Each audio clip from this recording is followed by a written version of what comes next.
അടുത്ത ദിവസം ഞാൻ ലണ്ടനിലേക്ക് തിരിക്കും. പുറപ്പെടുന്നതിന്റെ തലേന്ന് രാത്രിയിൽ എന്റെ ഈ സുഹൃത്തിനെ ഞാൻ കൊല്ലും.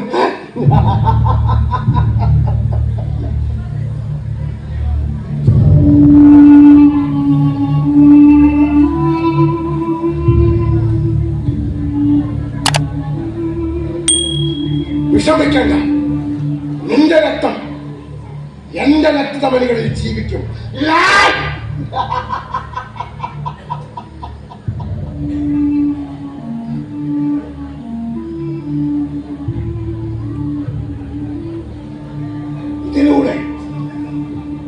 ഇതിലൂടെയാണോ നീ രക്ഷപ്പെടാമെന്ന് കരുതിയത്? വിധി, നീ ഇവിടെ വന്ന് കയറിയ ദിവസം നിന്റെ പിറകിൽ പുറംവാലികൾ അറിഞ്ഞത് എന്നേക്കുമായ